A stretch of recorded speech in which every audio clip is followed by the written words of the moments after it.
Welcome to ETV prime. Yandamuri Veerendranath గారిది ఒక నవల ఉంటుంది, అతడే ఆమె సైన్యం అని. దాంట్లో ఆయన ప్రత్యేకంగా ఒక సినిమా హీరో తలుచుకుంటే ఏం చేయగలడు అనేటువంటిది దాంట్లో ఎస్టాబ్లిష్ చేస్తారు. ఆయన చాలా అద్భుతమైన నవల అది.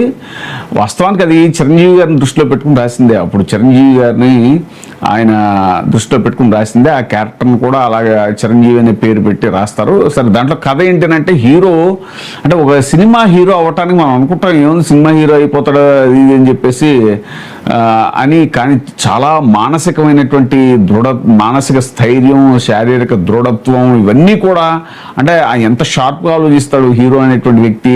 అలాంటి ఒక హీరోని ఇండియన్ ఆర్మీకి సంబంధించినటువంటి ఒక మేజర్ని పాకిస్తాన్ వాళ్ళు బంధిస్తే ఆ మేజర్ కూతురు ఆ ఆపరేషన్ కోసం తన తండ్రిని తీసుకొచ్చేటువంటి ఆపరేషన్ కోసం ఎవరిని ఎంచుకుంటుందంటే ఒక ఆర్మీ వాళ్ళని ఎంచుకోదు, ఒక సినిమా హీరోని ఎంచుకుంటుంది. అది దాంట్లో కథ. ఎందుకంటే సినిమా హీరోని ఎందుకు ఎంచుకుందో తర్వాత చెప్తుంది కూడా. సో ఆ అమ్మాయి దాంట్లో ఏదో రకరకాలుగా హీరో యొక్క మానసిక స్థితిని అలాగే శారీరక దృఢత్వాన్ని ఇవన్నీ పరీక్షించడంలో భాగంగా అతను మెంటల్ పేషెంట్ కింద ట్రీట్ చేయించడం ఇలాంటివి రకరకాలు ఉంటాయి ఆ కథలో. ఫైనల్గా హీరో ఏంటంటే ఎంత స్ట్రాంగ్ పర్సన్ అనేటువంటిది దాంట్లో చెప్పారన్నమాట ఆయన నవల్లో. ఒక సినిమా హీరో ఎంత స్ట్రాంగ్గా ఉంటాడు అనేటువంటిది ఇప్పుడు మనం నిజ జీవితంలో చాలా మందిని చూస్తున్నాం. ఇప్పుడు తాజా ఉదాహరణ విజయ్ ఎంత స్ట్రాంగ్ పర్సనాలిటీ, ఒక సినిమా హీరోయే కదా అని చెప్పేసి చాలా మందికి పాలిటిక్స్ లో ఎన్టీఆర్ గారు వచ్చిన కొత్తల్లో కూడా అనేవారట, రంగులు వేసుకునేవాడు ఏమి రాజకీయాలు చేస్తాడో అది ఇదని ఆయన చేసి చూపించాడు ఆయన. సరే, ఆయన పాపం తర్వాత వెన్నుపోటు గురయ్యారు, అవన్నీ తర్వాత విషయాలు వేరే చర్చ అది. బట్ వాళ్ళు ఎంత స్ట్రాంగ్ గా ఉంటారో, ఏదైనా ఒక విషయాన్ని ఎంత ఇదిగా క్షుణ్ణంగా పరిశీలిస్తారు, అలాగే భాష మీద వాళ్ళకి పట్టు, వాళ్ళు ఎక్కడికైనా వెళ్ళి ఇంకో భాషలో మాట్లాడాలంటే ఎంత అద్భుతంగా మాట్లాడతారు. ఇవన్నీ కూడా తాజాగా విజయ్ కూడా తెలుగులో చాలా అద్భుతంగా మాట్లాడాడు అనేటువంటిది ఒక వీడియో బయటకు వచ్చింది. అది తుపాకీ సినిమా ఫంక్షన్లో ఆయన మాట్లాడిన ఎంత అందంగా తెలుగు మాట్లాడాడు ఆయన, ఒకసారి చూడండి. తెలుగు ఆడియన్స్కి నన్ను డైరెక్టర్ శంకర్ గారు స్నేహితుడిని చేశారు. ఇప్పుడు డైరెక్టర్ మురుగదాస్ గారి తుపాకీతో మిమ్మల్ని కలవపోతున్నాను. తెలుగులో నా సినిమా వస్తున్నప్పుడు కొంచెం టెన్షన్ పట్టాను, నన్ను ఎలా రిసీవ్ చేసుకుంటారని. ఓ స్నేహితుడిని అడిగా, మన తెలుగు వాళ్ళు మంచి సినిమాలకు బ్రహ్మరథం పడతారు అన్నాడు. ఇప్పుడు నేను చేసిన ఈ తుపాకీ చాలా మంచి సినిమా. ఈ సినిమా క్లాస్ ఆడియన్స్కి ప్లస్ మాస్ ఆడియన్స్కి కూడా బాగా నచ్చుతుంది. ఇక మురుగదాస్ గారి గురించి ఒక్క మాటలో చెప్పాలంటే చాలా క్లెవర్గా, ఏ కన్ఫ్యూషన్ లేక ఫోకస్డ్గా వర్క్ చేసే ఒక ఎక్స్ట్రాడినరీ డైరెక్టర్. ఆయన డైరెక్షన్లో నేను చేసిన ఈ తుపాకీ సినిమాలని మీరు చూసి నన్ను ఆదరించి ఆశీర్వదిస్తారని కోరుకుంటున్నాను.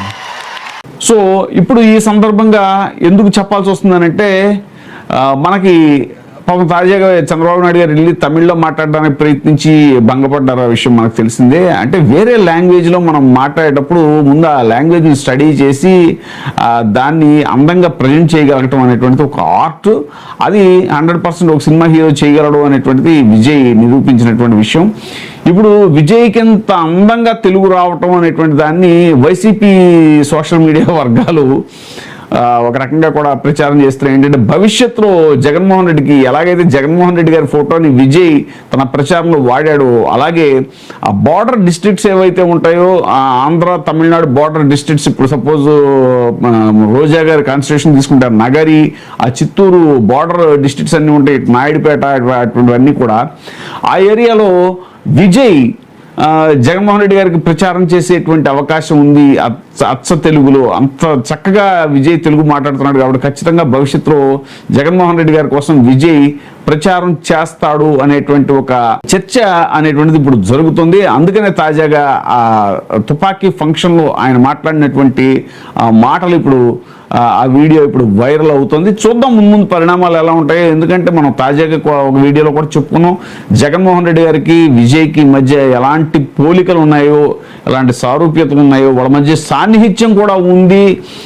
మెడ్రాస్లోని ఒక ఫంక్షన్లో జగన్మోహన్ రెడ్డి గారి ఫ్యామిలీ ఫంక్షన్ కూడా విజయ్ రావడం జరిగింది. సో ఇవన్నీ కూడా రకరకాల ఈ పరిణామాలన్నిటి దృష్ట్యా కూడా ముందు జగన్మోహన్ రెడ్డి గారికి అలాగే కేసీఆర్ గారికి కేటీఆర్ గారికి వాళ్ళ మధ్య బంధం ఎలా ఉంది అనేటువంటిది ఒక ఇది ప్రచారం జరుగుతూ ఉంటుందో ఉండొచ్చు, తప్పు కూడా ఏం కాదు. అది ఇద్దరు కూడా మాజీ ముఖ్యమంత్రులు. ఇప్పుడు సో కేటీఆర్ గారు ఆ మధ్యన బెంగళూరులో ఒక కోర్సుకి వెళ్ళినప్పుడు కానీ అక్కడ జగన్మోహన్ రెడ్డి గారు కలుసుకోవటం ఒక ఈవెంట్లో, అలాంటి సందర్భాల్లో కానీ ఇప్పుడు తాజాగా విజయ్, సో ఇప్పుడు విజయ్తో కూడా అలాంటి ఒక బంధం బలపడేటువంటి అవకాశం ఉంది. జగన్మోహన్ రెడ్డి గారికి భవిష్యత్తులో కూడా ముఖ్యమంత్రి అయితే కనుక ఇద్దరు ముఖ్యమంత్రులు సహకరించుకునేటువంటి అవకాశం ఉంటుంది.